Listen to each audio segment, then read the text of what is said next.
नमस्कार, मैं हूं अंजलि और आप देख रहे हैं PRJ न्यूज। तो आइए शुरुआत करते हैं आज की बड़ी खबर से। आरोपी को अनिश्चित काल तक कैद में नहीं रखा जा सकता, ऐसा करना मौलिक अधिकारों का उल्लंघन, बाबे हाईकोर्ट। हाईकोर्ट ने कहा कि यह संविधान में प्रदत्त मौलिक अधिकारों का उल्लंघन है। किसी आरोपित को रिहा करने में विवेक का इस्तेमाल करने के लिए न्याय संगत आधार माना जाता है। अदालत ने कहा कि मुकदमे को समयबद्ध तरीके से खत्म करने के निर्देश जारी किए जाने के बावजूद इसका कोई नतीजा नहीं निकला और ऐसी परिस्थितियों में आरोपित को जमानत पर रिहा करने के अलावा कोई विकल्प नहीं है।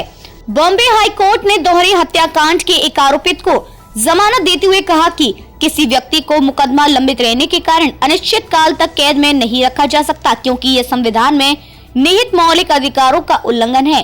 पुणे जिले के लोनावाला पुलिस ने आकाश सतीश चांडलिया को दोहरे हत्याकांड और साजिश रचने के आरोप में सितंबर 2015 में गिरफ्तार किया था। 26 सितंबर 2023 को जस्टिस भारती डांगरे की एकल पीठ ने चांडलिया को जमानत दे दी। अदालत ने कहा कि किसी अपराध की गंभीरता और उसकी जघन्य प्रगति एक पहलू हो सकती है जो किसी आरोपित को जमानत पर रिहा करने में विवेक का प्रयोग करते समय विचार करने योग्य है।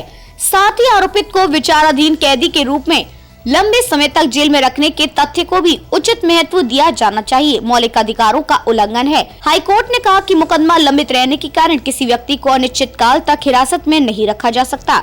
ये संविधान में प्रदत्त मौलिक अधिकारों का उल्लंघन है व किसी आरोपित को रिहा करने में विवेक का इस्तेमाल करने के लिए न्याय संगत आधार माना जाता है। अदालत ने कहा कि मुकदमे को समयबद्ध तरीके से खत्म करने के निर्देश जारी किए जाने के बावजूद इसका कोई नतीजा नहीं निकला और ऐसी परिस्थितियों में आरोपित को जमानत पर रिहा करने के अलावा कोई विकल्प नहीं है। खबरों में अब तक के लिए बस इतना ही। मिलते हैं फिर ऐसी ही बड़ी खबर के साथ। तब तक के लिए नमस्कार और देखते रहिए PRJ न्यूज।